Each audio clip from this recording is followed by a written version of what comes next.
오늘 우리에게 주시는 하나님의 말씀은 마태복음 26장입니다.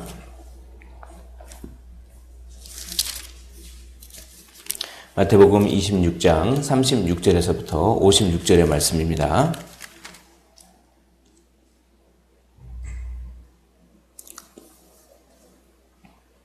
마태복음 26장 36절로 56절의 말씀입니다. 우리 다 찾으신 줄로 알고 한 절씩 교독하시고 마지막 절은 함께 읽도록 하겠습니다. 이에 예수께서 제자들과 함께 겟세마네라 하는 곳에 이르러 지자들에게 이르시되 내가 저기 가서 기도할 동안에 너희는 여기 앉아 있으라 하시고 이에 말씀하시되 내 마음이 매우 고민하여 죽게 되었으니 너희는 여기 머물러 나와 함께 깨어 있으라 하시고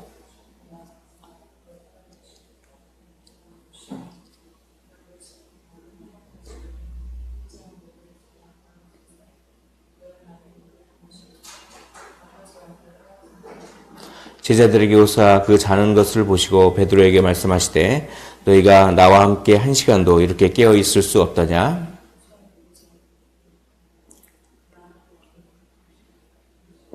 다시 두 번째 나아가 기도하여 이르시되 내 아버지여 만일 내가 마시지 않고는 이 잔이 내게서 지나갈 수 없거든 아버지의 원대로 되기를 원하나이다 하시고 또 그들을 두시고 나아가 세 번째 같은 말씀으로 기도하신 후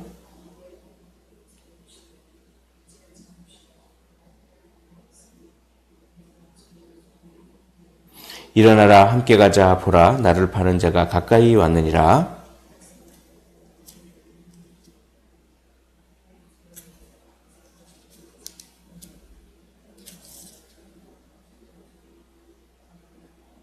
예수를 파는 자가 그들에게 군호를 짜 이르되 내가 입 맞추는 자가 그이니 그를 잡으라 한지라.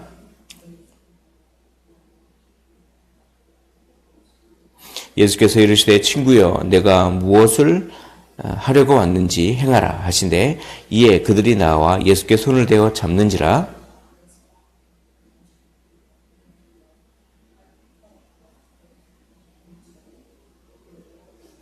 이 예수께서 이르시되 내 칼을 도로 칼집에 꽂으라 칼을 가지는 자는 다 칼로 망하느니라.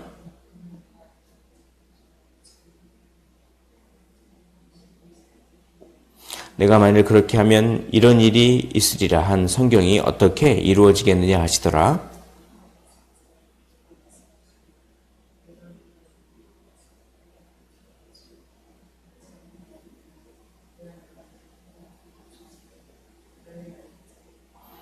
함께 읽겠습니다. 그러나 이렇게 된 것은 다 선지자들의 글을 이루려 함이니라 하시더라. 이에 제자들이 다 예수를 버리고 도망하니라. 아멘. 오늘 겟세마네 기도의 장면이 나옵니다.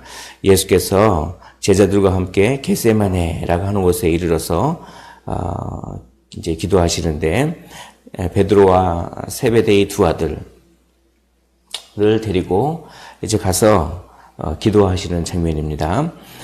그런데 37절에 보시면 베드로와 세베대의 두 아들을 데리고 갔을 때 고민하고 슬퍼하사라고 되어 있습니다. 고민한다라고 하는 이 말씀을 한번 생각해 볼 필요가 있습니다.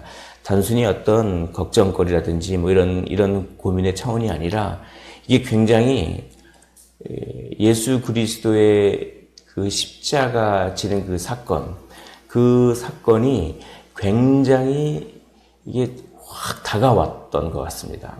그러니까 예수님께서는 평생 십자가를 져야 된다는 사실, 그 사실을 마음속에 아마 간직하셨을 것입니다. 그래서 내 때가 아직 안 왔다 하면서 그 때를 계속 기다리고 그러면서 십자가가 얼마나 무거운 것이고 하는 것을 잘 아셨을 것입니다. 그럼에도 불구하고 이제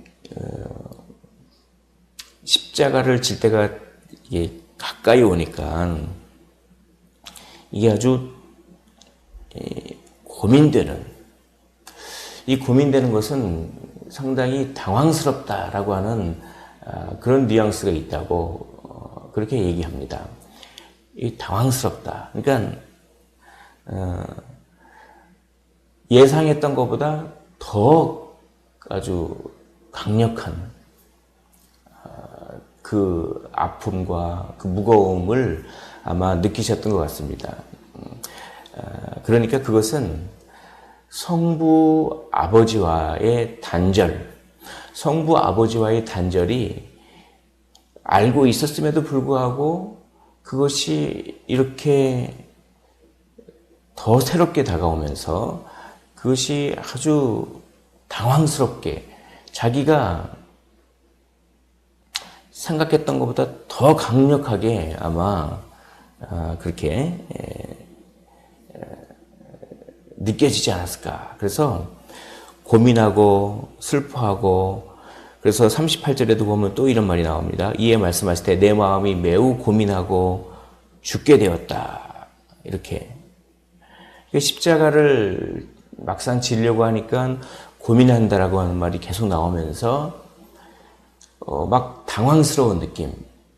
이 아버지와의 단절감 같은 것들을 사실 경험해 보지 못했는데 그것을 이렇게 이게 더 강하게 다가왔던 것 같습니다. 아무튼.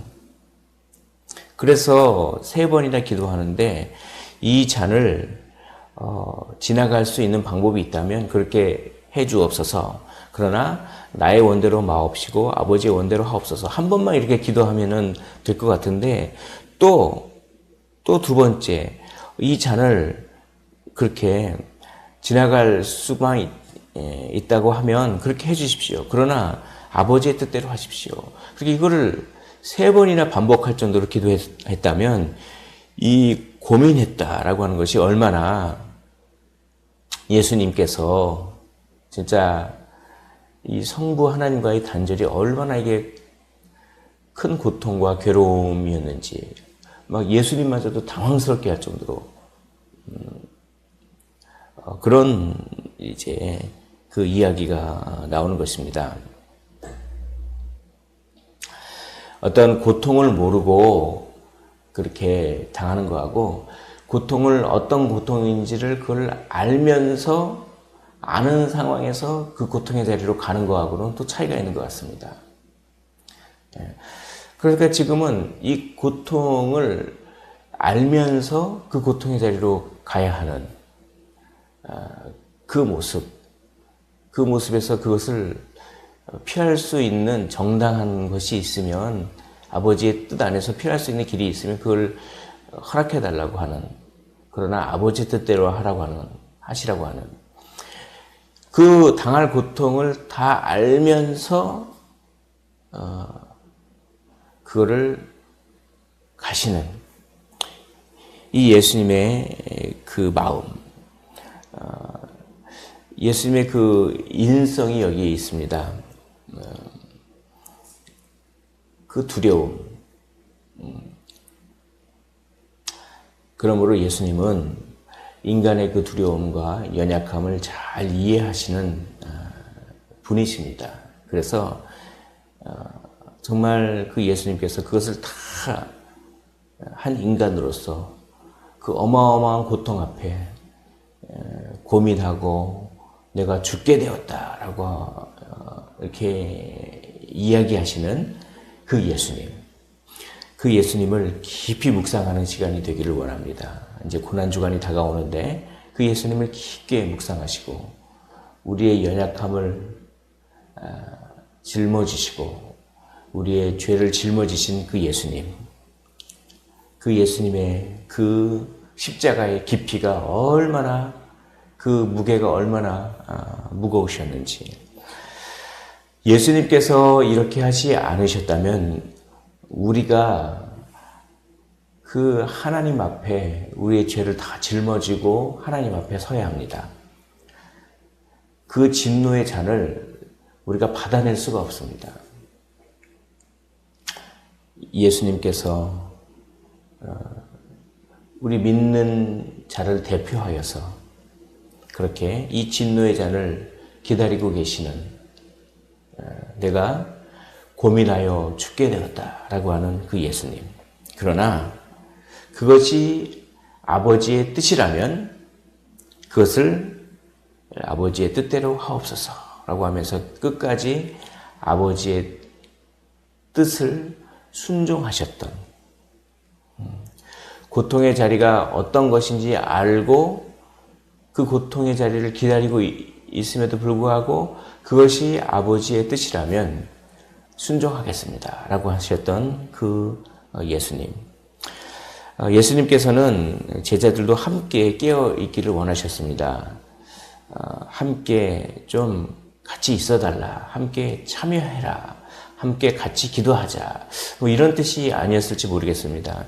예수님께서 얼마나 이 고민하고 힘드셨으면 제자들도 좀 같이 있어달라라고 그런 어떤 마음이 있으셨지 않았나 모르겠습니다. 또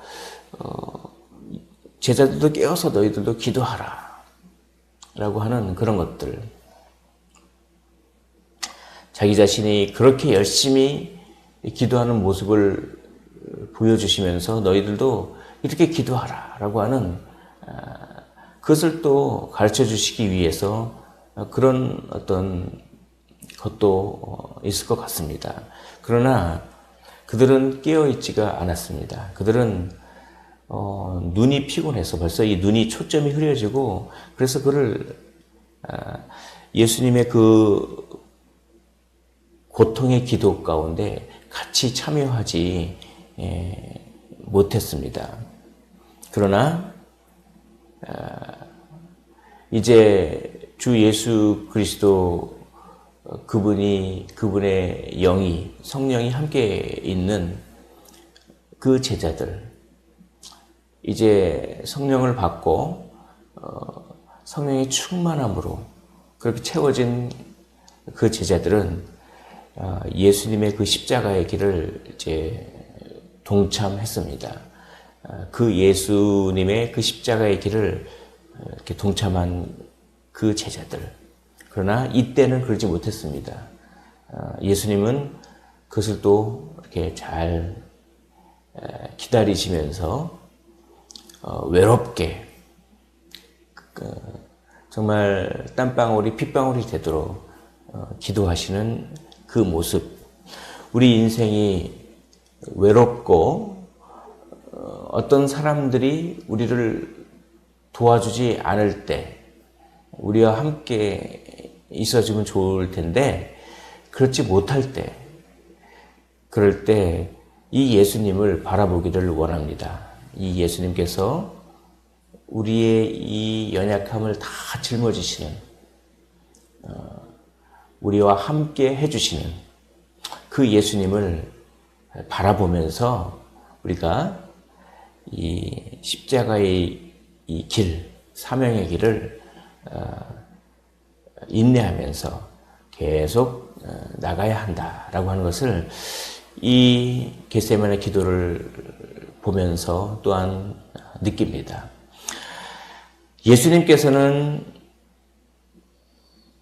주님의 뜻, 하나님의 뜻을 끝까지 이렇게 순종하는 모습입니다. 그러나 이 제자들은 또 자기의 뜻대로 하려고 하는 그런 것들이 또 많이 있습니다. 이제 유다가 와서 이렇게 종교 지도자들에게 예수님이 누군지 이렇게 알려줍니다. 근데 그들이 예수님 한 분을 잡겠다고 그냥 예수님이 무슨 칼과 뭐 이런 걸 무장한 뭐 군대를 거느리고 있는 분도 아닌데 뭐 큰 무리가 칼과 몽치를 가지고 막 옵니다. 그러니까 그들도 두려워했겠죠. 예수님이 혹시 무슨 기적을 베풀어 가지고 뭔가 이렇게 군대를 동원한다든지 그러면 어떡할까? 그래서 그들도 나름대로 겁을 냈겠죠. 그래서 큰 무리가 칼과 몽치를 가지고 이렇게 옵니다. 그때 베드로가 칼을 가지고 그렇게 대항하는, 그러자 예수님께서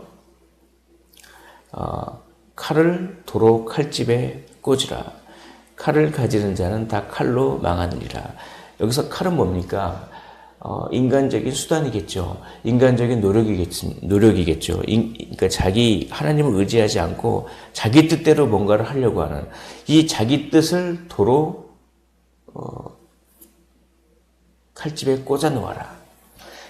자기 뜻을 가지는 자는 다 자기 뜻으로 망하느니라. 이렇게 이것을 읽을 수가 있겠습니다. 그리고 예수님께서는 그렇게 체포를 당하시는 것입니다. 54절, 내가 만일 그렇게 하면 이런 일이 있으리라 한 성경이 어떻게 이루어지겠느냐 하시더라. 53절, 너는 내가 내 아버지께 구하여 지금 12군단 더 되는 천사를 보내시게 할 수 없는 줄로 아느냐. 내가 그렇게 하면 이런 일이 있으리라 한 성경이 어떻게 이루어지겠느냐 하시더라. 오로지 예수님께서는 성경을 이루시는데, 하나님의 뜻을 이루시는데 초점이 맞춰져 있습니다. 55절, 그때 예수께서 무리에게 말씀하시되 너희가 강도를 잡는 것 같이 칼과 뭉치를 가지고 나를 잡으러 나왔느냐? 내가 날마다 성전에 앉아 가르쳤으되 너희가 나를 잡지 아니하였도다. 그러나 이렇게 된 것은 다 선지자의 글을 이루려 함이니라 하시더라. 이에 제자들이 다 예수를 버리고 도망하니라. 그렇습니다. 선지자의 글을 이루려 함이라. 이렇게 예수님께서는 아버지의 뜻대로 하옵소서라고 기도하십니다. 엄청난 고통 앞에서 고통을 바라보면서 또 예수님께서는 체포를 당하시면서도 이런 일이 있으리라 한 성경은 어떻게 이루어지겠느냐 말씀하시고 다 선지자의 글을 이루려 함이라 라고 말씀하십니다. 우리가 온전히 하나님께 우리의 목표와 우리의 초점을 맞추기를 원합니다. 그럴 때 외로움도 그것으로 견딜 수 있습니다. 누가 우리와 옆에 함께 있지 않아줘도 그것으로 사명을 감당할 수가 있습니다. 혹시 누가 우리를 도와준다고 같이 왔는데 제대로 도와주지 않고 막 졸고 있고 그래서 그냥 나 혼자 뭔가를 다 하는 것 같이 외롭게 느껴질 때가 있을지라도 그래서 이 길이 혹시 아닙니까? 이 길을 피할 수 있으면 그러면 좀 피하게 해주십시오 라고 하는 기도가 막 절로 나올 수밖에 없는 순간일지라도 목표가 하나님의 뜻을 이루는 데 맞춰져 있으면 그것을 계속 견지하면 그러면 그런 상황 속에서도 십자가의 길을 갈 수 있습니다. 왜냐하면 이미 그런 것들을 다 우리보다 더 무한히 힘든 차원에서 그런 종류의 것을 다 경험하신 예수 그리스도 그분이 우리의 사정을 다 아시고 내가 세상 끝날까지 너희와 항상 함께 있을 것을 약속해 주셨기 때문입니다. 예수님의 이 겟세마네 기도는 어찌 보면 이루어지지 않았습니다. 그분의 이 기도가 이루어지지 않았기 때문에 어떻게 보면 우리의 기도가 마치 그분이 기도하는 것처럼 이루어질 수 있게 된 것입니다. 그러므로 우리는 혼자 외롭지만 깨어서 같이 참여할 사람이 없어 보일지라도 예수님께서 함께 하시고 하나님의 뜻이 우리의 목표임을 늘 생각하면서 나아가면 십자가 뒤에 영광이 있듯이 하나님께서 이끌어 주시고 하나님께서 합력하여 선을 이루실 줄을 믿습니다. 기도하겠습니다. 하나님, 오로지 아버지의 뜻에 초점이 있으셨던 예수 그리스도, 우리는 너무 힘듭니다. 외롭습니다. 누가 도와주는 사람도 없습니다. 그러나 그런 상황, 그리고 그것보다 훨씬 더 심한 상황을 주님께서 겪으셨고, 그 주님이 우리의 마음을, 우리의 외로움과 힘듦을 다 이해하시는, 우리의 연약함을 다 이해하시는, 우리의 아픔을 다 이해하시는 주님께서 우리와 함께 있겠다라고 약속하시는 그 약속을 붙들게 하옵소서. 하나님, 아버지의 뜻에 초점이 맞춰져 있을 때 주변 상황들에 좌우되지 않고 견디며 십자가의 길을 갈 수 있음을 우리 주님께서 친히 보여주셨습니다. 저희도 그렇게 살게 하옵소서. 그래서 십자가 뒤에 그 영광이 있듯이 그런 하나님의 선하게 인도하심을 또한 늘 경험하는 저희들 되게 하옵소서. 감사를 드리며 예수 그리스도 이름으로 기도하옵나이다. 아멘.